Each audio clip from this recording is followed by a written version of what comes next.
agenda que vamos a repasar hoy día es primero hacer una pequeña introducción de la justificación de este trabajo. Posterior a ello revisaremos una publicación referente al procesamiento de señales de electroencefalografía para detectar intenciones motoras de extremidades superiores e inferiores. Luego de ello revisaremos otra publicación también presentada referente al procesamiento de señales de electromiografía para detección de intenciones motoras, en este caso solo de extremidades superiores. Luego de ello revisaremos algunos resultados obtenidos de utilizar este tipo de técnicas en proyectos con grupos de investigación en la universidad. Y finalmente haremos una pequeña ronda de preguntas. Bien, actualmente existen varios gadgets accesibles, de hecho, para los usuarios. No necesariamente son equipos clínicos con los cuales podemos hacer este tipo de investigación. Obviamente, si es que tenemos la facilidad de poder adquirirlos, pero si se trata de investigación científica, obviamente los equipos clínicos tienen muchísima resolución y son un referente, claro que está, claro que sí. Sin embargo, si deseamos hacer aplicaciones un poquito de menor costo, se puede también considerar el uso de este tipo de gadgets. Estamos hablando de que los precios oscilan unos $300 más o menos y te permiten hacer también investigación y posiblemente aplicaciones de bajo costo. Entre ellos tenemos el equipo Mayo, que es básicamente un sensor de electromiografía. Tiene 8 sensores. Algo interesante es que se conecta vía Bluetooth con tu computador o tu teléfono y puedes hacer envío de información en tiempo real. La resolución de cada electrodo me parece que son alrededor de unos 10 bits. Sin embargo, con ello puedes intentar entrenar algoritmos de clasificación para detectar, por ejemplo, lenguajes de señas. Hemos hecho trabajos referentes a ello. Más adelante lo vamos a revisar.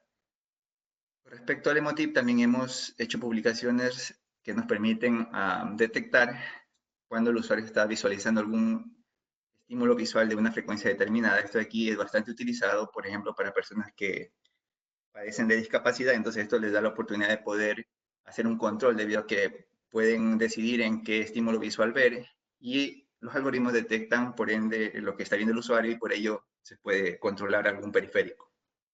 Entonces son muy interesantes estos equipos. Obviamente, si es que no tenemos al alcance un equipo médico, podemos también hacer investigación en esta área, con estos tipos de gadgets. Entonces, ¿cómo procede? Pues tenemos estos equipos y lo que hacemos es empezar a hacer una adquisición de señales. Para ello hay que definir una metodología experimental, es decir, plantear qué tareas va a hacer el sujeto de prueba. Por ejemplo, puede hacer ciertas tareas, obviamente tiene que repetirlo N veces y así vamos a replicar ese experimento con algunos sujetos, con la intención de formar un pequeño dataset que nos permita entrenar nuestros algoritmos de Machine Learning o Deep Learning. Y una vez que ya los tenemos entrenados, poderlos utilizar en tiempo real. Pero es importante primero tener un dataset. Entonces, ¿cuáles serían las aplicaciones de este tipo de trabajos? Pues podemos hacer interfaz de usuario para interactuar con dispositivos, computadores, ordenadores o domótica inclusive. También muchas personas que sufren de algún tipo de discapacidad motora, les permite controlar, en este caso, prótesis robóticas inclusive. Es un área súper interesante de trabajo. Hemos hecho también ahí un par de contribuciones al hacer brazos robóticos impresos en 3D. Súper interesante al momento de que los hacemos activos y podemos interactuar con ellos. Inclusive también podemos hacer la detección de ciertos lenguajes de señas, por ejemplo, o un emotional communication que permite interactuar entre personas. Entonces, estos son varios campos de investigación y aplicación que se pueden hacer con este tipo de sensores. Pero si pensamos a nivel de hardware, ¿qué necesitaríamos? Obviamente existen estos medios comerciales. Sin embargo, tú dependes de la fabricación, en este caso del vendedor. Sin embargo, no descartamos la idea de que tú puedas implementar algún tipo de sensor. De hecho, actualmente estamos tratando de implementar este tipo de hardware que permita adquirir este tipo de señales bioeléctricas. Sin embargo, en esta área hay que considerar algunas cosas, ¿no? Primero que nada, el tipo de sensor que se va a utilizar, sea electromiografía o electroencefalografía, o inclusive también sensores de acelerómetros, que te permiten inclusive detectar intenciones motoras, gestos. Algunos amigos han hecho excelentes contribuciones en la detección del temblor de personas que sufren de Parkinson, inclusive. Súper excelente, ¿no? Entonces son algunos tipos de sensores que se pueden utilizar para este tipo de hardware. También hay que considerar, obviamente, el almacenamiento de los datos, debido a que en el momento que tú estás haciendo el levantamiento o el dataset, necesitas ir almacenando los datos para su post-adquisición, claro está. Es importante también mencionar que debe tener un medio de comunicación, sea Bluetooth o Wi-Fi. Un ejemplo típico de un hardware que cumple con estas características de almacenamiento, envío de datos, puede ser el ESP32, que es una alternativa bastante accesible también. Ya que este incluye inclusive la parte de descarga de datos vía USB, programación, o inclusive también tiene la capacidad de tener baterías de ion litio para recargarlas, inclusive es súper interesante esta área. Y también obviamente tenemos un procesador ARM. Entonces, en las consideraciones de hardware tienes que tener en cuenta todo esto, y obviamente varios hardware que hay en el mercado, sean Arduino o Beaglebone o Raspberry, tienen todos estos parámetros, cumplen con estas condiciones. Sin embargo, la parte de sensores es la que no te viene por separado, por decirlo de alguna manera. Entonces es importante también mencionar la parte de instrumentación que se debe hacer ahí. Entonces, al momento que tú quieras hacer un hardware, puedes optar por varios módulos de desarrollo. Como te mencioné, el ESP32, la Fruit es una súper buena alternativa debido a que tiene todas estas condiciones. Sin embargo, la parte de sensor no la tiene. Entonces, esa es una parte que te toca realizar. Si es que quieres ir por una opción de desarrollo de hardware y no irte por la parte comercial, como mencionamos, como el Mayo o el Emotive. Es una alternativa también bastante útil. Entonces, una vez que tú ya tienes visto todo esto, ¿no? El desarrollo de hardware y todo esto, es importante mencionar que las condiciones o las restricciones que te ofrece el hardware que estás utilizando posiblemente no te permita utilizar técnicas de deep learning. En ese contexto, quizás puedas usar técnicas de machine learning. Hemos hecho varios trabajos que involucran el utilizar FPGAs, por ejemplo, y en el cual hemos utilizado redes neuronales. Son algoritmos de machine learning que se pueden utilizar, obviamente han sido entrenados previamente. Bien, entonces, el primer trabajo relacionado a procesamiento de señales de electroencefalografía para detección de intenciones motoras de extremidades superiores e inferiores, el que vamos a revisar ahora. En ese contexto existe un estándar internacional, el 1010, que establece que teniendo 64 electrodos distribuidos en todo el cuero cabelludo, te permiten hacer una adquisición de señales, y obviamente todas estas señales vienen de diferentes regiones. Región frontal, por ejemplo, la corteza motora, lóbulos temporales, el central, la región central también, la corteza sensirimotor, el lóbulo occipital y parietal. Rápidamente, por ejemplo, depende del área en la cual tú estés trabajando o las señales a las cuales tú te estés enfocando en procesar, vienen las aplicaciones. Por ejemplo, tenemos una publicación realizada con detección de estímulos visuales que lo mencioné previamente, y eso solo se enfoca en la región occipital del cerebro.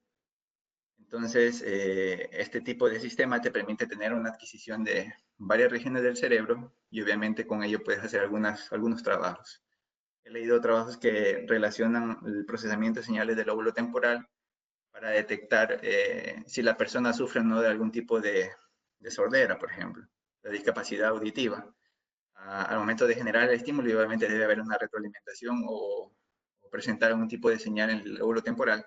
Entonces es un ejemplo de que el sistema 1010 es un sistema que abarca muchas áreas y puedes hacer algunas publicaciones o investigaciones en este contexto. Bueno, cuando se trata específicamente de actividades motoras, en ese caso nos centramos en la región motora, la corteza motora y la sensorimotor córtex, que nos permite obtener información de actividades motoras.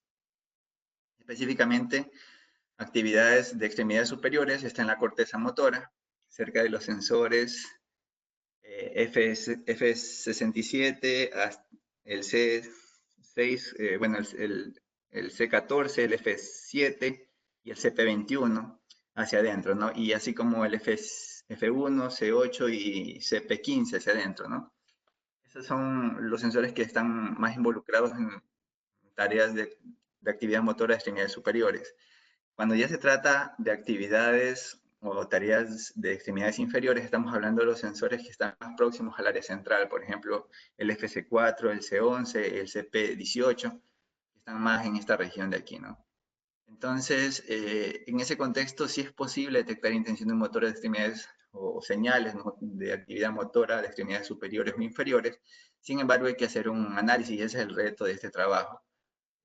Utilizar este dos tipos de tareas y detectarlas, ¿no? Sabemos que están en esta región, sin embargo, las actividades motoras de extremidades superiores van más a esta región de acá y las inferiores están más hacia adentro, ¿no? De hecho, es complejo detectarlos, como revisaremos más adelante. Sin embargo, hay ciertos algoritmos que sí permiten hacer este tipo de detección.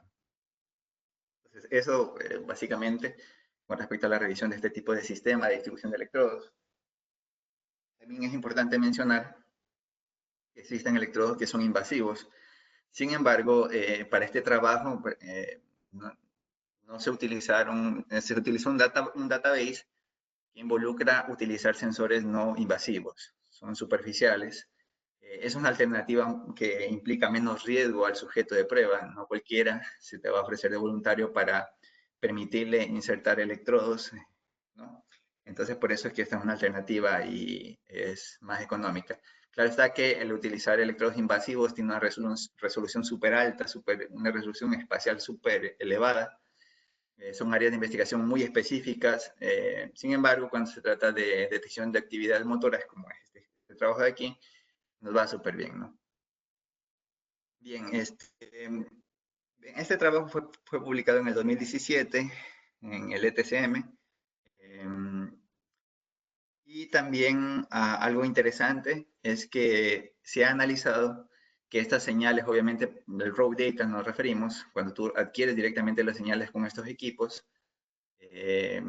hay mucho ruido. De hecho, los niveles de el rango de voltaje de esta señal de electroencefalografía, ¿verdad?, está en el orden de los 10, alrededor de los 100 microvoltios hasta la decena de milivoltios. Entonces son señales súper pequeñas y son muy susceptibles al ruido. ¿A qué ruido nos referimos? Por ejemplo, movimiento relativo de los electrodos que, como mencionamos, ¿no?, son superficiales, ¿no? No son invasivos. Entonces, al momento que son superficiales, involucra el sudor de la persona, el tipo de tejido adiposo que éste tiene, grasa, no grasa, inclusive el movimiento relativo de los electrodos que mencionamos. Los electrodos, existen varios electrodos que necesitan ser humedecidos con sustancia salina para mejorar reducir la impedancia entre el cuero cabelludo y estos electrodos. Sin embargo, todo este conjunto de características que acabo de mencionar, inclusive el parpadeo, frecuencia cardíaca, son ruido, ¿no? Entonces, es importante mencionar que cuando se va a trabajar con señales de electroencefalografía, vamos a tener ruido de por medio, ¿no? Entonces, en esta pequeña gráfica a su derecha, podemos revisar este tipo de señales y aquí existe ruido, ¿no? Ruido de zinc. Okay. El dataset utilizado para este trabajo fue de 25 personas sanas. El equipo de este dataset, que ustedes lo pueden encontrar en línea sin ningún problema, pueden utilizar, descargarlo y hacer sus investigaciones. Es una buena alternativa, de hecho, cuando uno tiene acceso a equipos médicos o quiere empezar a hacer este tipo de trabajo, es buena alternativa utilizar database que sean adquiridos, obviamente, con una metodología experimental avalada por un grupo médico, como este database, y también con equipos clínicos de alta resolución. Este es un equipo súper costoso, de muy buena resolución. La desventaja de utilizar un database es que obviamente tú no tienes control sobre la metodología experimental realizada y tienes que trabajas bajo varios supuestos, ¿no? Entonces, siempre es importante tratar de hacer obtener los datos de primera mano, ¿sí? Y hacer tu propia metodología. Ok, entonces, todos estos archivos vienen en formato EDF, ¿no? Es el formato con el cual estos equipos clínicos te arrojan este tipo de dataset, de datos, ¿no? La frecuencia con la cual se hizo el data sampling, ¿verdad? Fue de 160 Hz, una resolución súper alta. A los sujetos de prueba de este database se le dijo que hagan 3 tipos de tareas, bueno, perdón, 4. Primero, abrir y cerrar los ojos sin hacer ninguna tarea. ¿Ok? Entonces, estos son el baseline, básicamente, de las señales. Es muy utilizado para hacer un tipo de encerar los algoritmos y decir que en ese contexto, bajo esas condiciones, no existe ningún tipo de tarea o ejecución de ninguna tarea. La segunda tarea que se les pidió a los usuarios, a los sujetos, perdón, de prueba, fue imaginar abrir y cerrar la mano derecha o la mano izquierda, dependiendo del estímulo que se le da, porque todos los estímulos que se le dio a los sujetos fueron de manera aleatoria. Es decir, en un momento le pides que se descanse, luego en otro momento le dices que ejecute la tarea motora, luego descanse, luego imagine, ¿sí me explico? O sea, las tareas fueron aleatorias. Y eso es muy importante en toda metodología experimental, ¿no? Tener algún tipo de secuencialidad, porque eso obviamente sesga los datos que vas a obtener. Eh, bien, entonces las tareas 3 implican la actividad motora de ambas manos o de ambos pies. ¿Ya? Y la tarea 4 involucra imaginar tareas motoras de ambas manos, ambos pies. Es importante mencionar que estas tareas de imaginético-motoras son en primera persona, porque existen varios trabajos también que involucran actividades imaginético-motoras de segunda persona, es decir, ellos imaginen a otra persona mover algo, ¿no? Como sabemos, el cerebro cuenta con neuronas espejo y cuando tú ves o imaginas a otra persona hacer algún tipo de tarea, se produce el mismo estímulo en la corteza motora como si tú lo estuvieses realizando. Claro que con menor intensidad y algunas otras características, inclusive involucran otros lóbulos prefrontal de imaginación o de memoria, etcétera, pero el principio es el mismo, ¿no? Entonces, en este trabajo se realizó actividades imaginético-motoras de primera persona y el database tiene cuenta con todo este tipo de datos, ¿no? Sin embargo, nosotros nos hemos enfocado en discriminar las imaginético-motoras de ambas manos, ambos pies, tareas motoras de ambas manos y de ambos pies, solo en esas de ahí. Sin embargo, este database que les acabo de mencionar también tiene información de actividades imaginético-motoras de una mano, de mano izquierda, mano derecha y también, obviamente, abrir y cerrar los ojos sin hacer ninguna tarea. ¿Ya? Bien. Entonces, lo que vamos a hacer es clasificar estas 4 tareas que acabo de mencionar, ¿no? Entonces, la metodología experimental que hemos utilizado es primero tener el database, o sea, no hemos realizado el proceso de adquisición ni la metodología experimental, ya tenemos el database que les acabé de mencionar. Obviamente es un raw data que necesita un preprocesamiento, esta señal presenta ruido como lo habíamos mencionado y obviamente aquí se puede apreciar esta es la transformada rápida de Fourier que nos permite ver que existe una mayor densidad de potencia cerca de 0 Hz. Eso es un indicador de que existen señales de muy baja frecuencia que tienen una mayor potencia y por ende hace que las señales tengan un desfase o un offset, ¿no? Eso de ahí se puede ver de forma temporal en esta gráfica, ¿no? Cuando tú tienes una señal que empieza de pronto a subir o a bajar, eso es muy común este tipo de datos adquiridos, entonces eso es síntoma, básicamente, producto de que existen densidades espectrales de baja frecuencia, ¿no? Y obviamente aquí también haber ruido dependiendo de dónde se haga la adquisición de señales, a 60 o a 50 Hz, depende de dónde fue conectado el equipo clínico. Me refiero al ruido producido por los armónicos de la red eléctrica, ¿no? Entonces, tenemos un caso en el cual estamos trabajando con señales que presentan ruido, ¿no? Y esto es una forma de la cual podemos visualizarla, ¿no?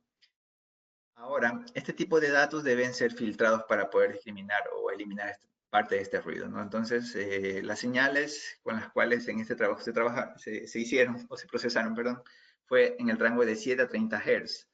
Debido a que estamos involucrando las ondas alfa y las ondas beta, que son producidas cuando la persona se encuentra en estado de vigilia y en momentos de actividad, de realización de actividad motora, ¿no? Ondas alfa, la persona está consciente y obviamente está despierta o activa o alerta, y beta involucrada en las actividades motoras también. Existen otras bandas, pero en este caso nos hemos centrado en este rango de frecuencias. El filtro utilizado fue un bandpass filter de doble pasada para tener una respuesta lineal, y con esto hemos logrado obtener esta respuesta en el dominio de la frecuencia, en el cual podemos apreciar de que ya no existe componentes de baja frecuencia con potencia alta, debido a que el filtro lo que nos hace es permitir, filtro paso banda nos permite atenuar todas las frecuencias que no están en ese rango de frecuencias, ¿no? Entonces, con este filtro, como podemos visualizar, hemos eliminado este ruido. Lo estamos comprobando aquí en la gráfica de la transformada rápida de Fourier. Existen varios métodos estadísticos, obviamente es una respuesta visual, pero existen obviamente métodos estadísticos que te permiten analizar esto. Puedes hacer la, la distribución, analizar la distribución de los datos cuando existen ruidos. Por ejemplo, la distribución no está cerca de la... eh, no están centrados. Cuando ya están filtrados, obviamente presenta una mejor distribución. Eso es muy fácil de ver. Ok.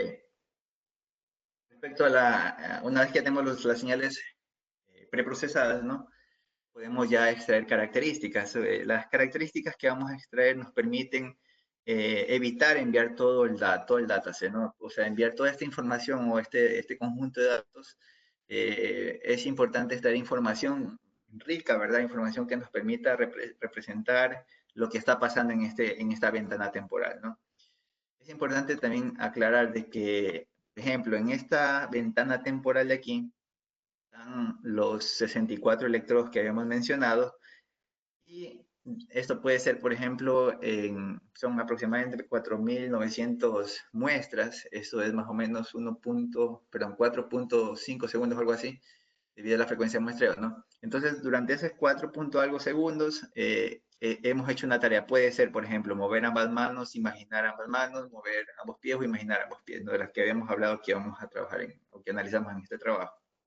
Entonces, esta ventana temporal es la que necesitamos representarla en un vector o en una matriz de características. No vamos a enviar los 4.900 datos, sino vamos a enviar un vector de características. Entonces, para ello es bueno, en este caso, extraer información o características que le ayuden al clasificador a detectar lo que está pasando, ¿no? Obviamente, estas características, dependiendo de los algoritmos que vayamos a utilizar, pueden estar etiquetados o no etiquetados, dependiendo de si es un supervised learning o algoritmos de aprendizaje supervisado, ¿no? Bien, entonces, algunas de las características, bueno, en este caso que se utilizó en este trabajo, fueron extraer el periodogram, ¿verdad? Que básicamente sacar el PSD, y de este PSD, ¿verdad? Sacar la potencia máxima. Extraímos la frecuencia en la cual se produce la potencia máxima, también la media de este tipo de transformada y la varianza, ¿no? Eso de ahí, esas 4 características las extrajimos de los 64 electrodos, ¿ya? Como podemos ver, toda esta es la región del sistema 10-10 de 64 electrodos. Sin embargo, en el momento que tú haces el PSD de cada electrodo, tienes algo interesante, o sea, y obviamente está relacionado a lo que habíamos comentado. Cuando tú haces una tarea motora, la intención es de que estos electrodos que están en esta región de la corteza tengan una mayor respuesta, una mayor potencia, por tanto. Entonces, es importante ver que en esta gráfica tienen una mayor densidad espectral de potencia. Recordemos que esto ya fue luego de haber filtrado los datos. Cuando no se filtran los datos, obviamente vamos a tener por todos lados una potencia alta, posiblemente algunos de estos electrodos eh, posiblemente no sean comparativos, pero cuando tú ya haces el filtrado, quitas el ruido. Por ejemplo, estos electrodos que están más próximos a la corteza, bueno, están en la corteza frontal, están más próximos de los ojos. Cuando tú parpadeas también producen ruido, y eso puede hacer que estos electrodos tengan una mayor densidad de potencia, ¿no? Y relacionados con los de acá, posiblemente confunda al clasificador, ¿no? Okay, entonces esta visualización nada más de ello. Ahora bien, si estos son los electrodos que presentan mayor densidad, entonces lo que podemos hacer es una selección de características.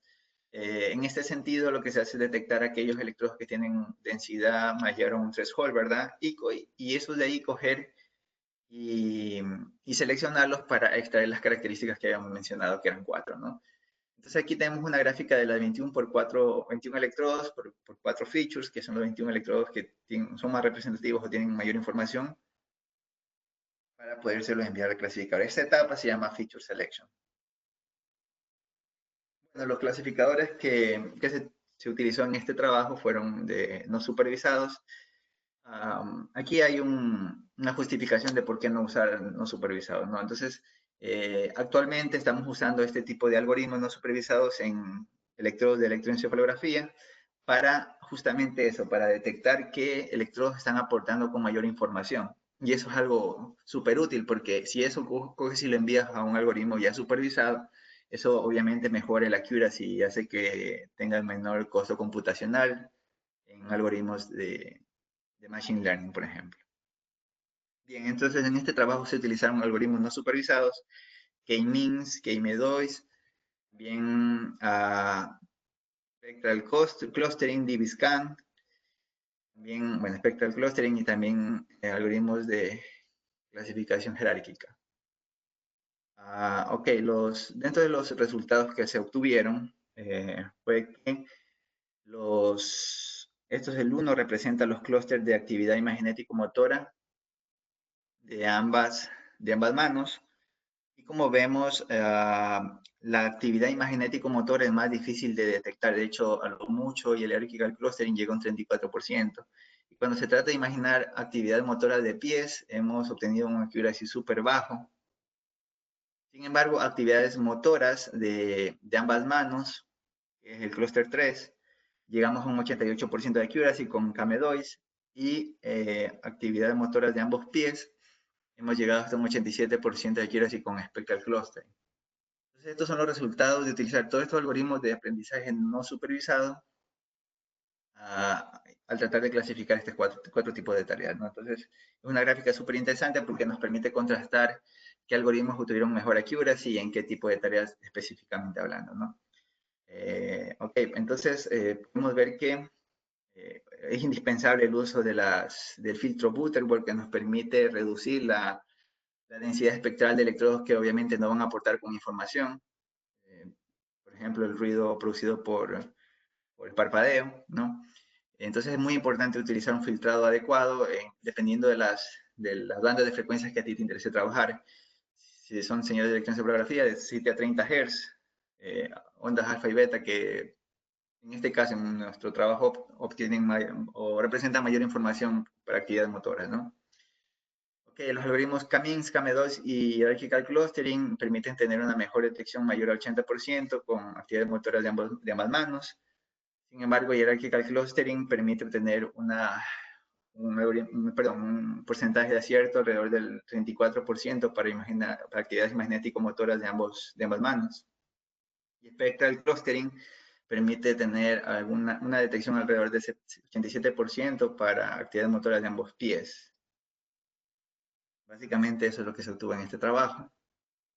En este otro trabajo, básicamente es procesamiento de señales de electromiografía para detección de intenciones motoras.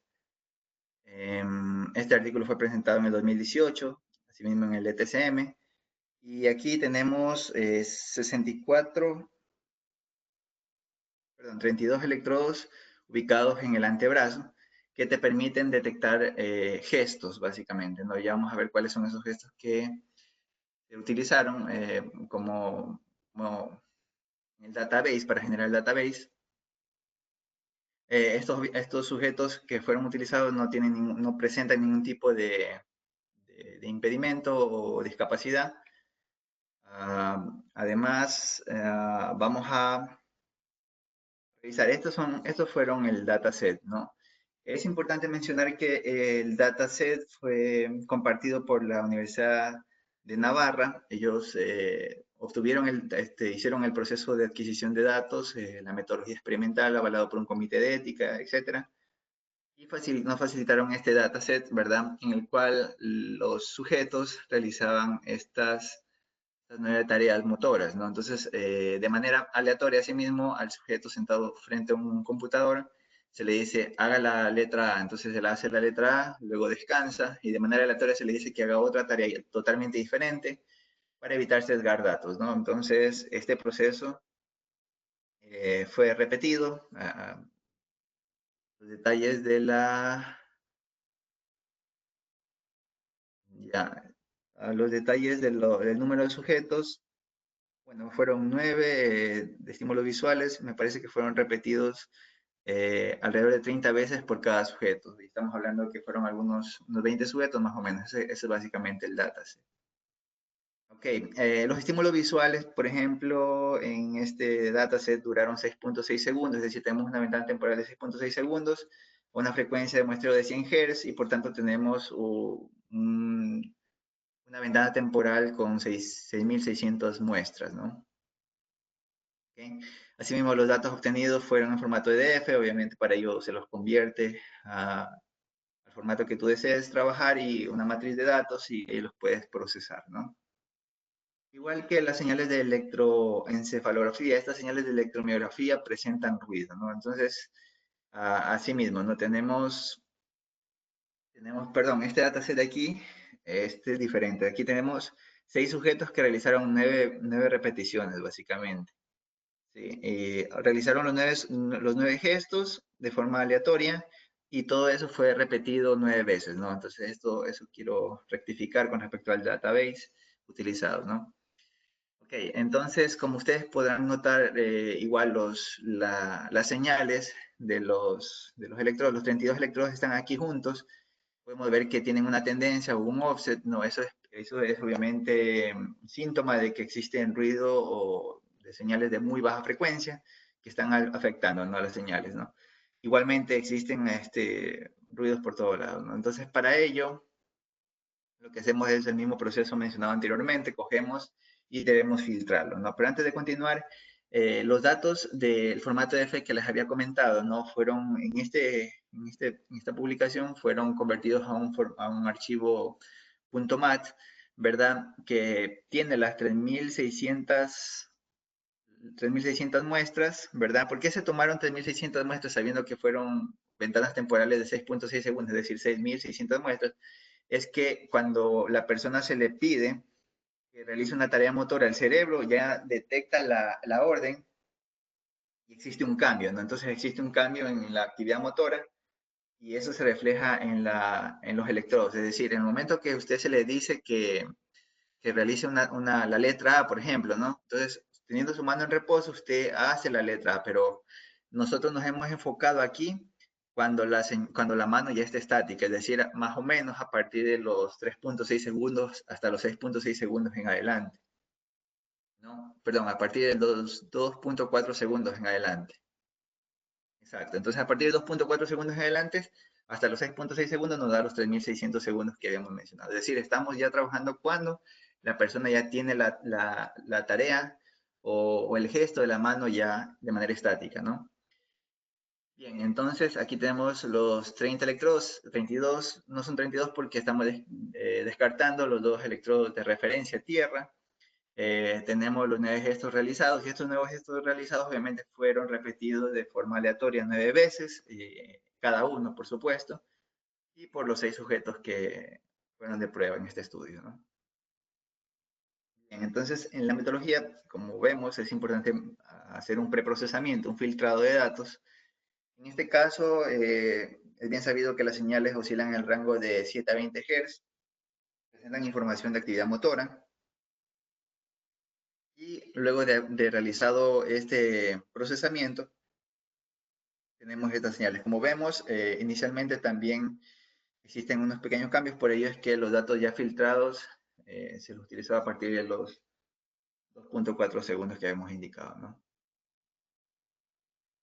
Bien, aquí se puede apreciar muy claramente que la señal en su respuesta de frecuencia, ¿verdad? Utilizando la transformada rápida de Fourier, se aprecia que cerca de 0 Hz existen componentes de una mayor densidad espectral de potencia y obviamente también en 50 Hz en todos sus armónicos, ¿no? Entonces, esto es producto de la red eléctrica, el ruido, y eso también es debido al movimiento relativo. Los electrodos utilizados también en este trabajo son superficiales, con adhesivos, de hecho, ¿no? Pero también así mismo dependemos del ruido, de la sudoración de la persona, tejido adiposo, frecuencia cardíaca, etcétera, ¿no? Entonces, es importante hacer el preprocesamiento y eso se refleja acá en esta gráfica a su derecha, en la cual una vez utilizado el filtro se puede visualizar de que ya no tenemos la representación de los componentes de 50 Hz ni cerca de 0 Hz, ¿no? Es importantísimo hacer esto porque esta densidad espectral de potencia de cerca de 0 Hz y de 50 Hz hacen que la extracción de características no sea tan eficiente y la información presente en el rango de 7 a 20 Hz, que es lo que realmente necesitamos analizar, se, no se analice adecuadamente, no se obtenga información representativa de esa banda de frecuencia, ¿no?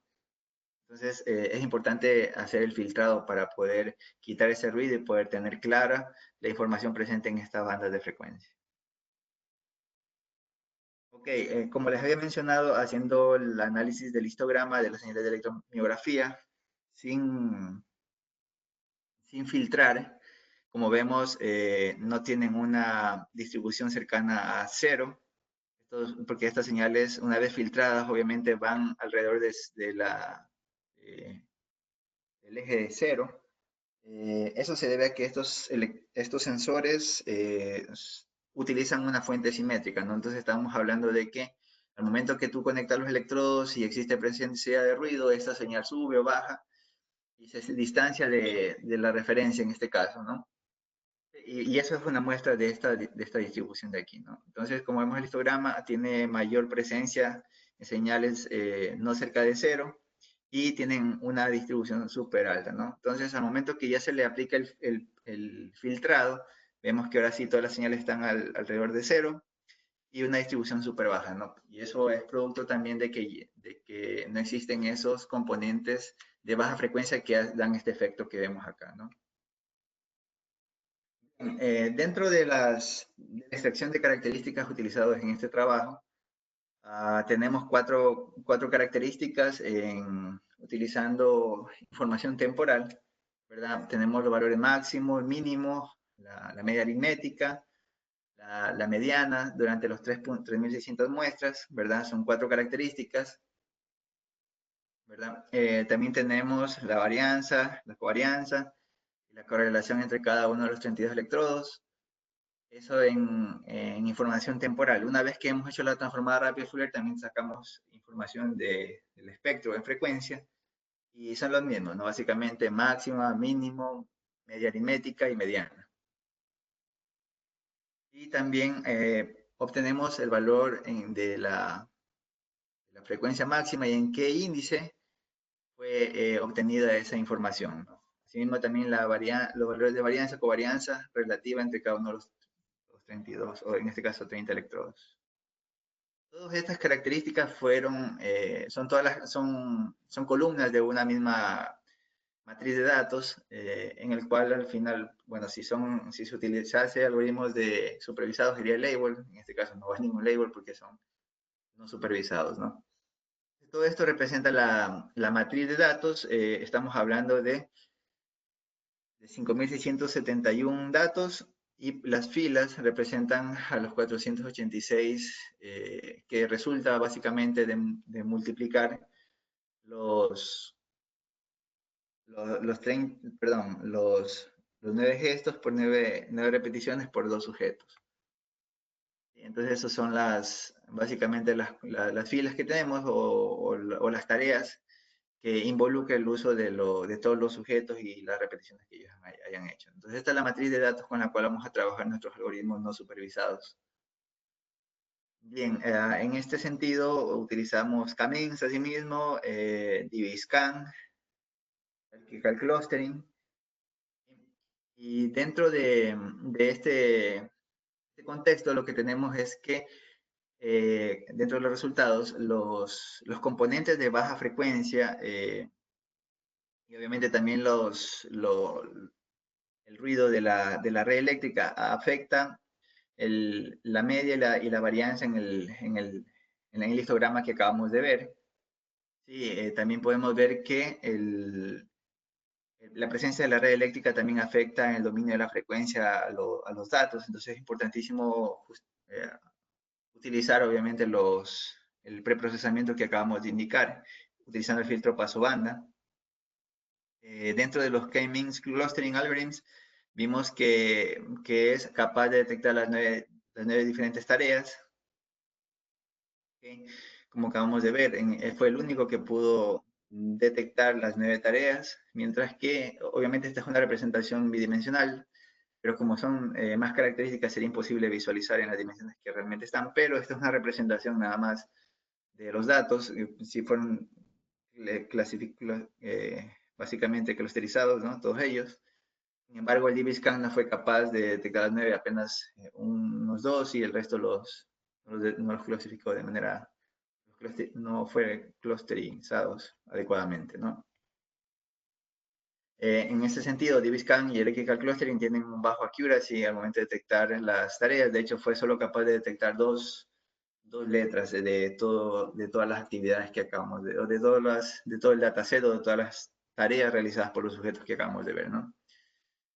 Bien, entonces, dentro de los resultados, el hecho de utilizar estos aportes o estas contribuciones, ¿verdad? O estos análisis que hemos publicado, hemos sido capaces también de coger y una vez que ya hicimos estos entrenamientos post adquisición, porque todos los datos con los cuales se trabajaron o bien ya fueron adquiridos o los conseguimos de un database, con eso hemos logrado entrenar varios algoritmos y con ese conocimiento ya hemos sido capaces de utilizar ya gadgets de bajo costo. Obviamente adquirir un equipo clínico para hacer adquisiciones para un proyecto no se justifica, son equipos muy sofisticados, muy buenos, una resolución súper alta.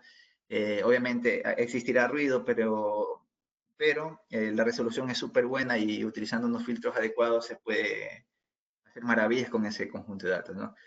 Pero obviamente son costosos. Entonces, posiblemente si estamos hablando de algún proyecto académico, utilizar algún tipo de gadgets que presentamos al inicio sea una alternativa, una opción súper accesible. Y eso fue lo que hemos hecho. En algunos trabajos en la universidad, en grupo de investigación, hemos utilizado este tipo de gadgets que son accesibles y hemos empezado a hacer nuestro propio dataset, ¿sí? Para ello, obviamente, hemos desarrollado una metodología experimental. Esa metodología involucra varios aspectos, entre los cuales la persona tiene que estar sentada de manera confortable al frente de un computador y este le indica de manera aleatoria las tareas que tiene que realizar, ¿no? Entonces, en este trabajo estamos usando el emotive, perdón, el Mayo, y asimismo le hemos indicado a los sujetos que realicen tareas de forma aleatoria. En este caso son solo 6 letras, las haga de manera aleatoria e intercaladas por un descanso, ¿no? Los tiempos, obviamente, eso se pueden definir en el momento de la metodología. Y bien, entonces estos datos de aquí permitieron entrenar algoritmos, en este caso KNN se utilizó un algoritmo de aprendizaje supervisado y lo que se utilizaron fue los valores RMS de cada electrodo. Entonces, con estos valores RMS de cada electrodo o los features extraídos de cada electrodo, que son 8 apenas, se hizo el entrenamiento del algoritmo supervisado y hemos obtenido accuracy super altos, alrededor del 90%, ¿no? Este trabajo es súper interesante porque todo esto, el algoritmo o los datos fueron adquiridos, ¿verdad? Se formó un dataset, se entrenó el algoritmo en MATLAB, por ejemplo, en un ordenador, y luego esa red neuronal fue embebida en una FPGA. Entonces luego este hardware, ¿verdad? Este hardware de características limitadas, ¿no?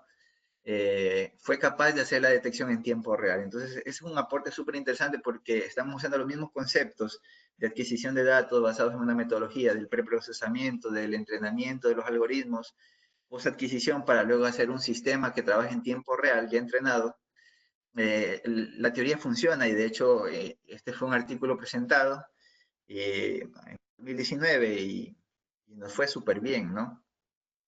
Okay. Otro trabajo también presentado fue utilizando el mismo concepto, ¿no? En este caso se utilizó otro algoritmo, una red neuronal, y así mismo se hicieron el proceso de adquisición de datos, luego se hicieron el proceso de entrenamiento de la red neuronal como tal, estamos hablando de una red MLP, Y esta red neuronal, una vez ya entrenada, ¿verdad? Se la embebe en la tarjeta FPGA y es capaz de hacer esta detección en tiempo real, ¿no? Este trabajo de acá fue presentado en el Innovate FPGA del año pasado. Eh, dada que fue la primera vez que participamos, nos fue súper bien, quedamos en tercer lugar. Esperamos volver a participar este año también, ya con otros trabajos realizados, tratando de aprender de lo vivido. Y bueno, en este caso los estudiantes Galo Sánchez y Juan Solano participaron en una materia que estaba dictando en diseño de sistemas digitales con FPGAs. Y prácticamente lo que se hace es coger y hacer el diseño de una red neuronal, entrenándola con los datos adquiridos, ¿verdad? En este caso utilizamos el Mayo también, ¿verdad? Y lo que hicimos fue hacer la detección en tiempo real de las tareas que realiza la persona, ¿no? Entonces, es un trabajo que también vale la pena mencionarlo. Es interesante el hecho de poder embeber esto en sistemas que tienen posiblemente recursos limitados y sin embargo estos algoritmos, dado que no ocupan mucho espacio, pueden ser ejecutados en tiempo real por este tipo de dispositivos, ¿no? O sea, esto es un ARM o una FPGA. Entonces, no sé si en este momento tienen alguna consulta o pregunta para poder discutirla. Sí, exactamente, si hay preguntas, te las leo, ¿ya? ¿Ya? Ok. La primera pregunta, ¿con qué metodología embebieron la red neuronal en la FPGA?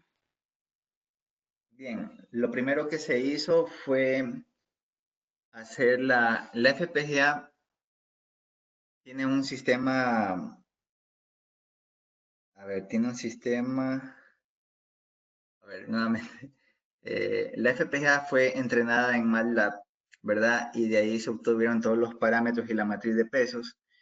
Y lo que se hizo luego fue convertir eso a lenguaje C. Y la FPGA, dado que tiene un sistema embebido, es capaz a través del NIOS 2, utilizando el software Eclipse, es capaz de correr este programa implementado en C. Entonces, la FPGA como tal internamente, ¿verdad?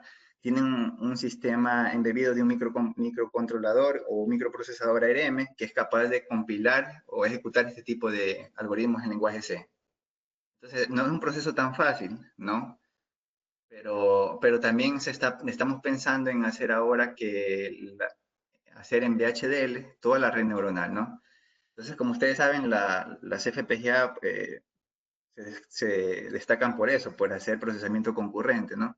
Sin embargo, en este caso se embebió un sistema con procesador ARM y este fue capaz de ejecutar o correr programación en C, una programación secuencial, básicamente. Sin embargo, no estamos descartando la idea de hacer un procesamiento concurrente, una red neuronal concurrente. Eso es un trabajo con el cual estamos trabajando ahora y obviamente vamos a tener tiempo de respuesta mucho más rápidos. Esa es la Ok. respuesta. Otra pregunta dice, ¿qué FPGA utilizaron? Bien, utilizamos la D0 Nano, perdón, la D10 Nano. Esa fue la que utilizamos.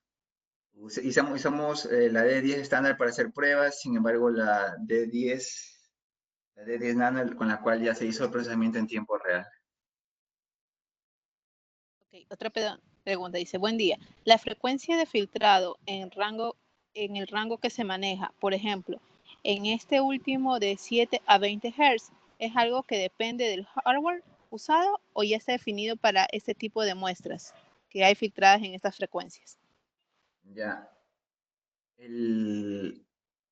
Bueno, ¿qué cosa sí depende del hardware? Es la frecuencia de muestreo en general o la resolución más alta de frecuencia de muestreo que hagas, pero eso también depende de las variables con las cuales estás trabajando. Por ejemplo, las señales de electromiografía tienen información en el rango de 7 a 20 Hz, por eso es que por la ley de Nyquist tienes que hacer una frecuencia de muestreo mayor a esa, ¿no? De preferencia. Pero todo depende de la señal con cual vas a trabajar. Si la variable que vas a utilizar es súper lenta, por ejemplo, la humedad en tierra para detectar en plantaciones, por ejemplo, eso es súper lenta, no tiene sentido hacer una frecuencia de adquisición súper alta. Pero sí, depende básicamente de la variable con la cual vas a trabajar. Y específicamente, si estamos hablando de señales de electromiografía, tienes que trabajar en ese rango de frecuencias, los filtros. Pero la frecuencia de adquisición en general del equipo, eso dependerá del hardware con el cual estás utilizando, pero debe ser mayor, al menos 2 veces mayor a los 20 Hz si estamos hablando específicamente de electromiografía. Ok, otra pregunta dice, buenos días, de Marixita Panta, dice, ¿puede detallar el perfil de los estudiantes que participaron en el concurso que obtuvieron el tercer lugar? Claro, Galo Sánchez y Juan Solano, ellos son estudiantes de automatización y control. Ellos actualmente estamos trabajando todavía en la etapa de mejorar la implementación de la red neuronal. De hecho, actualmente se está pensando en hacer todo en programación VHL para que sea una ejecución mucho más rápida de la red neuronal como tal. Eh, la intención este año es volver a participar y la final en este año va a ser en Hawái, así que ojalá logren viajar para allá. Ok, dice, en base a los parámetros se hace una selección correcta de características para el procesamiento de las señales.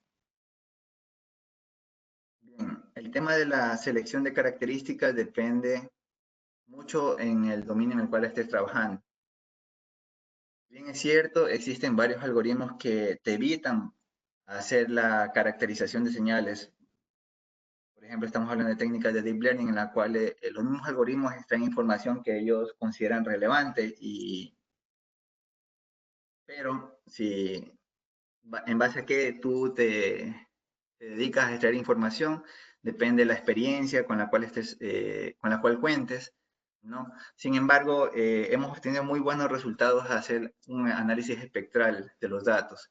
Como tú verás, en las señales de electroencefalografía, el análisis espectral te permite a ti detectar qué electrodos aportan con información. Eso es un trabajo súper interesante porque si estamos hablando, por ejemplo, de estímulos visuales, digamos de 10 Hz o un rango de cualquier frecuencia, tú vas a tener mayor información en ese rango de frecuencia. Puedes tener también otros electrodos involucrados, pero al momento que aplicas los filtros, te da más información esos electrodos. Entonces, en el dominio de la frecuencia es importantísimo trabajar.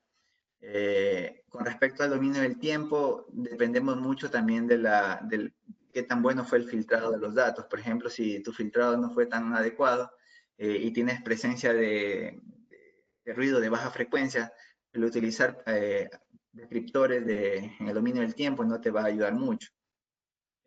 Sin embargo, estas, predominantemente hablando, información de frecuencia es la que mayor aporte da en términos de clasificación.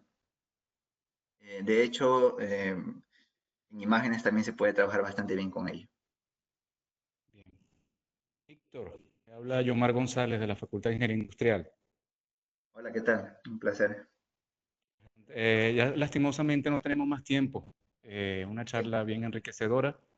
De antemano te agradecemos tu colaboración. todo gusto A por todos los colaborar. Gracias por la asistentes, invitación a ustedes. qué bueno. A todos los asistentes, muchas gracias. Disculpen si por ahí quedó algún comentario, alguna pregunta que no pueda ser contestada, pero seguro nuestro expositor estará abierto a recibir cualquier sugerencia o pregunta vía correo electrónico. ¿Así? Seguro que sí, claro. Excelente. Pues muchas gracias a todos. Y otra vez, en nombre de la Facultad de Ingeniería Industrial y de la IEEE, muy agradecido. Bien. Gracias a ustedes, ¿no? Pasen bien, buen ánimo para todos.